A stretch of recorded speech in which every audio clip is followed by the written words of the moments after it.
I think these negotiations are a trifle one-sided, especially since the Iranians aren't involved. That's the first point. Second point is militarily win. What are we winning? Is this the Battleship Missouri scenario where the Iranians troop aboard the Battleship Missouri sitting somewhere in the Persian Gulf and surrender to Donald Trump? This is all nonsense. The man's not telling the truth. He's a shill for the administration. The Beltway is full of these people, and part of the reason is that people can't imagine anything else. And you got to understand how we get here. First of all, we start something without any sort of strategic framework. What are we going to do? Well, we're going to pulverize the Iranians. Their regime is going to fall. There's a popular uprising, and everything improves. We don't recognize that there are any limitations on our resources. There's no recognition that the American electorate might actually wake up and say, wait a minute, what are you doing? Their assumption is we're sheep. We'll all sleep through this. Failure to identify attainable strategic goals. What are the attainable strategic goals? Is it attainable to destroy the regime? That's failed. Are you just going to destroy the whole country, 93 million people, hundreds of thousands of square miles? Unlikely. What about your own military power? And this is very important because what we're seeing is not asymmetric warfare. What we're seeing is one side is trying to wage war the way we have, certainly since about 1944. That's the old way of war.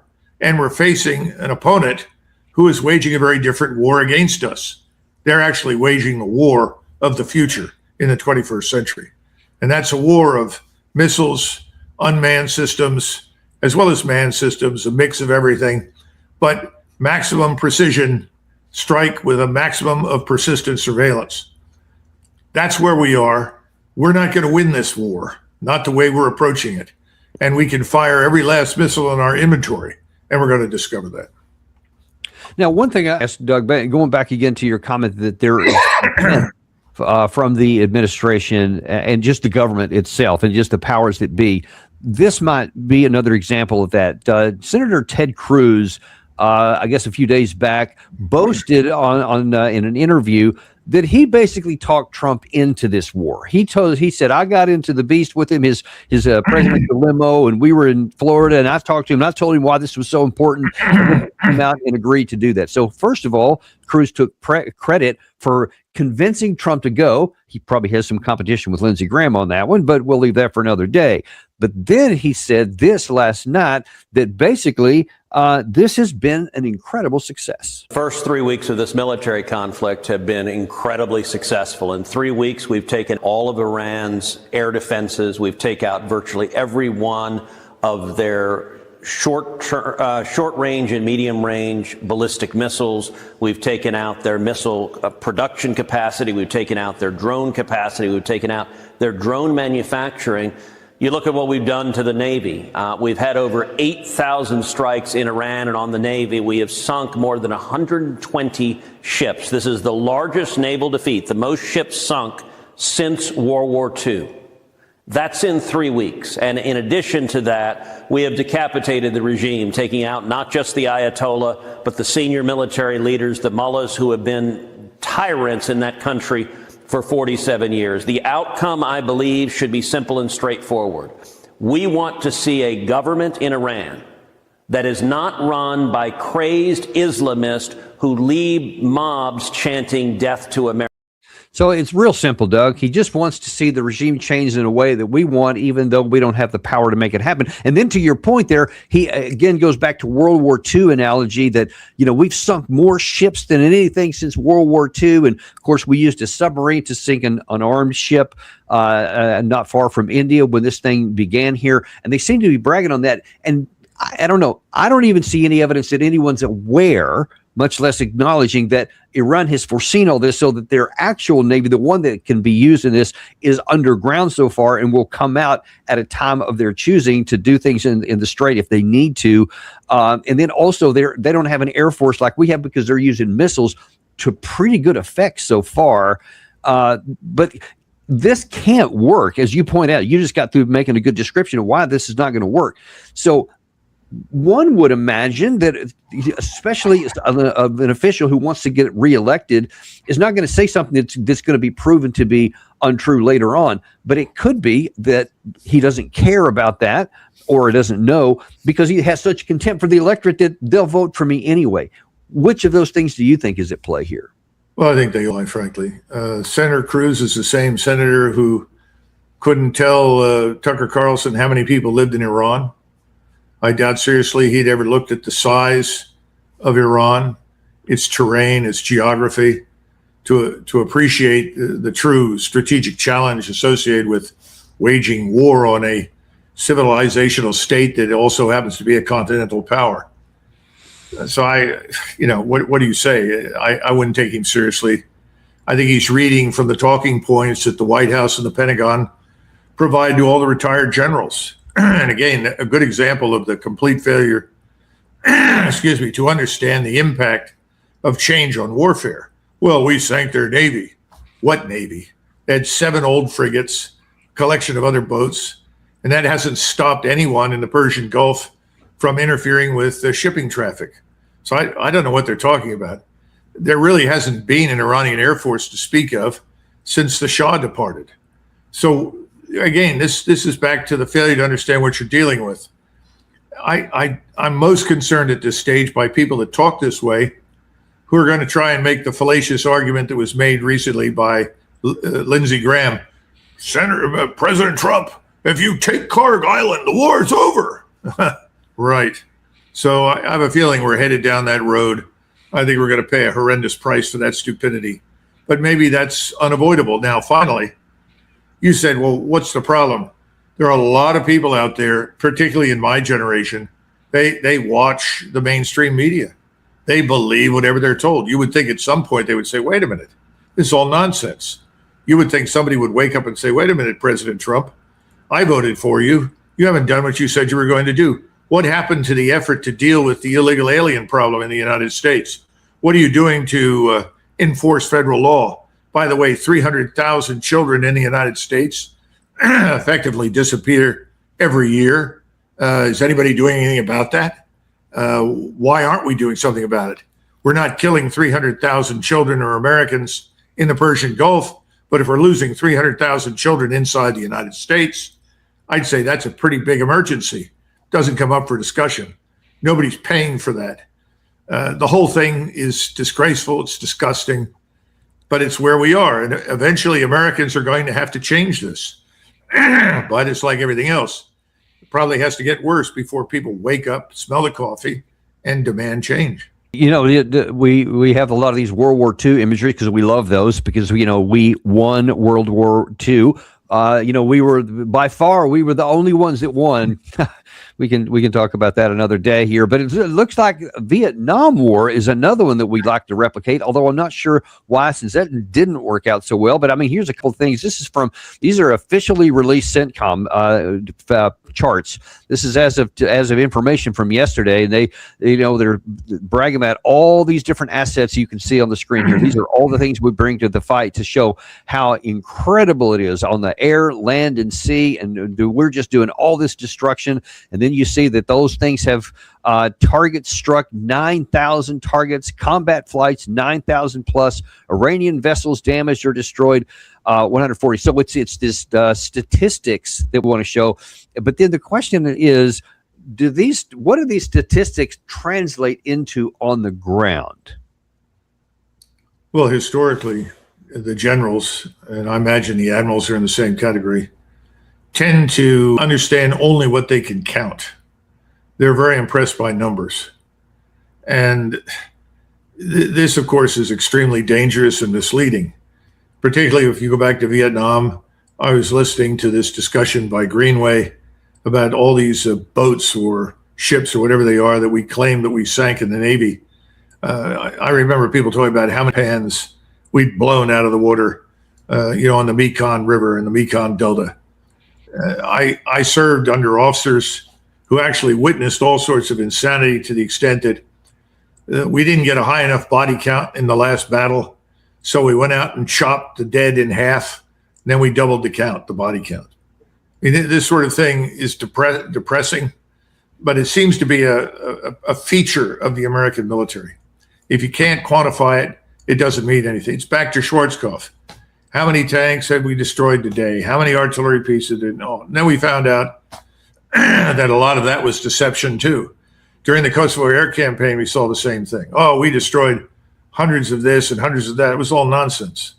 11 tanks, 12 self-propelled guns, 90 other assorted pieces of equipment, mostly wheeled, for 78 days of the air campaign. What kind of nonsense is that? In other words, it's all meaningless. And they don't know what else to do. They don't have an answer. And sadly, what they've done is they've said, okay, we're going to replicate Rolling Thunder. Rolling Thunder failed in Vietnam. This massive Air Force campaign, what did we do? We introduced ground forces.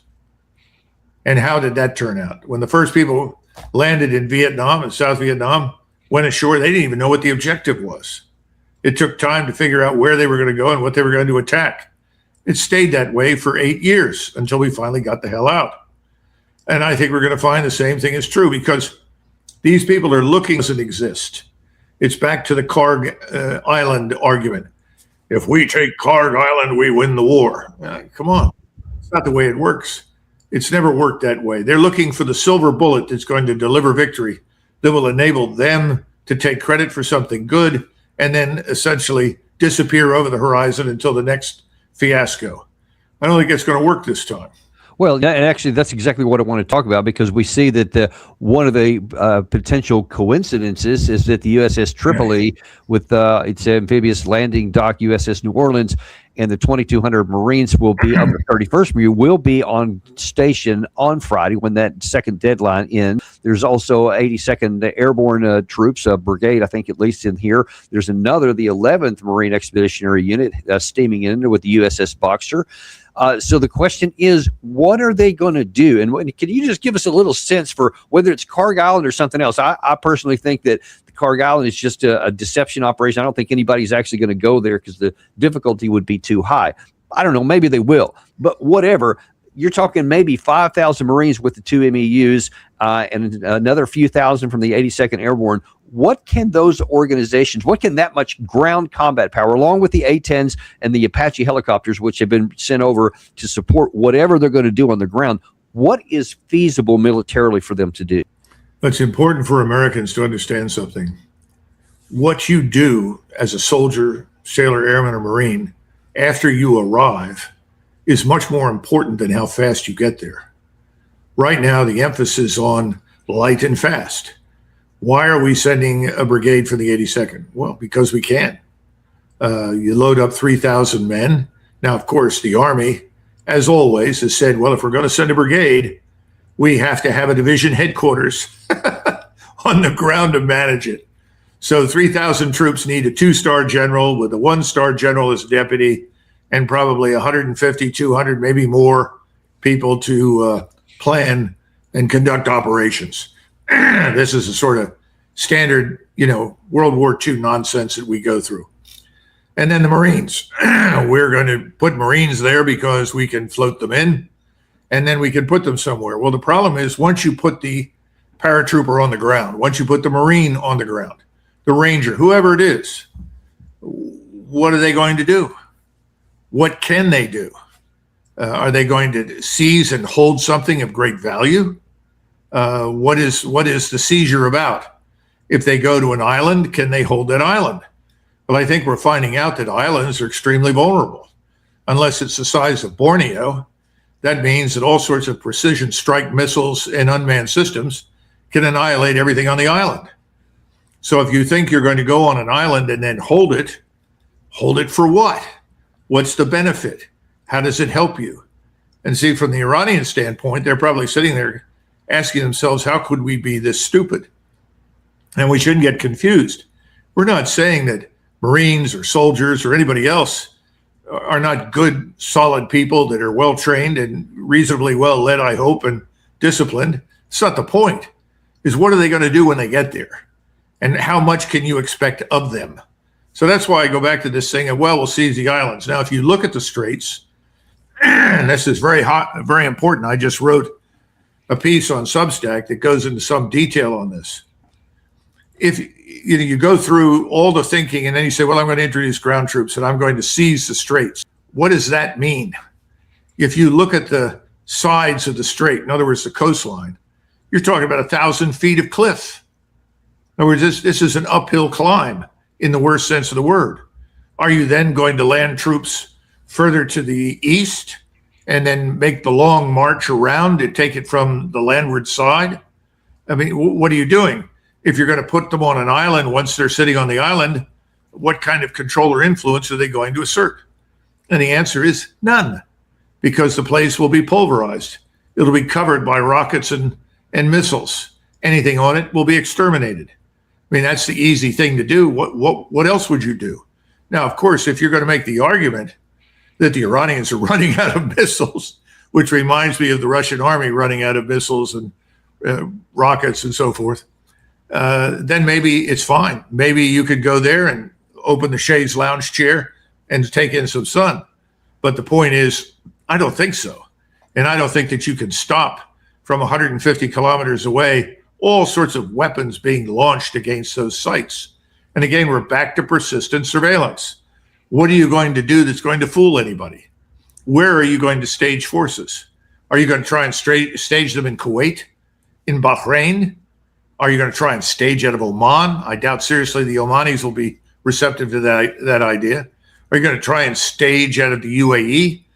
Anywhere you go or you try to mass forces, it's going to be picked up, it's going to be targeted, and you're going to be brought under effective fire. So the problem with all of this is, do we have these capabilities? Yeah, we got lots of light infantry. Much of it's good. It'll go where you send it. But what are you asking it to do? And I think at the moment, we're asking them to do the impossible, to exert control over geography that they can't control. It's not a question of, are there not enough of them? It's simply a question of surveillance and strike. And if you don't have that advantage, if you can't rob the enemy of ISR, intelligence, surveillance, reconnaissance, and you can't defeat his intermediate range or tactical ballistic missiles and so forth, what are you going to do? Perhaps we're going to have to go through this in order to learn this lesson the hard way. And just real briefly, what about this? Because there's a lot of things swirling around and a lot of the rumor mills that actually these troops, especially these light fighters, are actually being sent to do a seizure operation to get those 400 kilograms of reprocessed material and prevent Iran from ever turning them into a nuclear bomb. What is the possibility? We have a lot of good people that can do things. We've seen how SEAL Team 6 went and took out bin Laden. We've seen how we just took Maduro out here. Can something like that work? Well, there's the Amazon jungles. Why don't you go find it? Good luck. I mean, you're looking for the proverbial needle in a haystack. Now, you can try and detect things using satellite imagery as well as other means of detection overhead to see whether or not you found something that's radioactive. But I'm not sure you're going to end up with what you're looking for. It doesn't take that much material to alert somebody in space or flying overhead. What if you alert on 15, 20 places? Do you line them up and go to them in succession? How do you get there? Are you going to fly in a helicopter? Helicopters are so vulnerable. You can knock them down with rocks. So how do you get in and get out without being detected? And that's the biggest problem I have with all of these assumptions. The other thing is, I read recently, somebody said, we may need as many as 200,000 troops. If you go back to the Dardanelles in 1915, it started really in earnest in February of 1915. It lasted for 9 months. They went in initially, these are the straits between Turkey and Europe, what we call the Bosporus. And the idea was that you seize the straits so that you could pass the Royal Navy through. They can then take Constantinople, now Istanbul, under direct fire. You can land more troops and seize the capital and knock the Turks out of the First War. It was very attractive. Everybody thought this was a great idea. Well, not everybody. The chief of naval operations thought it was insane, but Churchill, who was effectively the Secretary of the Navy, overrode him and said, no, this will be successful. Churchill did these kinds of things routinely. If he didn't agree, he just dismissed expert opinion and then would go off on these tangents and do incredibly stupid things. The Dardanelles operation was a good example. And there were something like 20 fortified positions up and down the straits the Turks had built with heavy artillery. Then on top of that, you had over 300,000 Turkish troops that showed up. Beyond that, you had mines of all different types and kinds, mines that sank 3 battleships and numerous other supporting vessels. Ultimately, they ended up with 500,000 men on the Gallipoli Peninsula. 500,000 troops, mostly British, some New Zealanders, some Australians, British Indian Division, which seldom gets mentioned. It deserves credit. They fought well. And some Frenchmen, 500,000 men. It was a disaster because, once again, you were going uphill. And the Turks held the high ground. The Turks lost 87,000 men killed. I don't know how many the British and others lost, but it's probably pretty close to that. 48,000, actually. I looked that up the other day. The Turks won. And how could they lose? It was impossible to defeat them, given the terrain and the circumstances. So what I'm trying to get across is, people seem to have read the story of the Dardanelles, but they didn't read the whole way through. They read the first few chapters, said, oh, this is a great idea, let's do it. Didn't bother to read the concluding chapter, which was catastrophic failure. It was a dumb idea. What they're talking about trying to do with ground troops in the Straits of Hormuz, in my judgment, is an equally dumb idea. Unless, of course, and I could be wrong about this, you have annihilated all of the intermediate range and tactical ballistic missiles, cruise missiles. You have eliminated all of the unmanned systems that could be basically launched and hurled at you, so that the place is barren. And then, even more important, perhaps you can jam all the satellites, Chinese and Russian and others, that are providing assistance and support and imagery to the Iranians. If you can do all of those things, then I suppose you can put people on the ground with rifles walking around looking at the neighborhood. Will that give you control of the straits? Well, that depends on whether or not you got all the underwater unmanned vessels and systems, whether you have killed sufficient numbers of speedboats, whether or not, go down the list. Yeah. Everybody forgets that before we went into Normandy, there was almost no German Air Force left in Western Europe. Everybody forgets this. We wanted to land in 1942. Then we wanted to land in 43. And each time the British wisely distracted us and said, forget it. We have no chance of coming ashore. There's an event called Dieppe. Some of your listeners or in the audience may want to go look this up. In 1942, the Canadians insisted ferociously, we know we can beat the Germans. Let us land. And they landed with a few thousand men, and they were slaughtered. And they brought tanks and everything else, and they were destroyed. And the Germans sank everything. By the time we landed in Normandy in June of 1944, there were only 2 fighters in the German Air Force capable of lifting off and fighting us. In 1943, before this had occurred, there were hundreds of fighters, even thousands left that could have done enormous damage to us, and thousands of top flight troops. But everything was on the Eastern Front. There wasn't much left in the West. And what was there, well, it just wasn't top of the line. We don't even point these things out. We don't understand how things really went down. And by the way, even with all the advantages that we had created, we had 5,000 fighters in the air over Normandy. Even with that, the Germans held us up for over a month. And at one point, it looked like they could drive us into the sea. So we need to understand these kinds of operations are extremely dangerous, very difficult to conduct. And I hope somebody somewhere is telling these things to the president.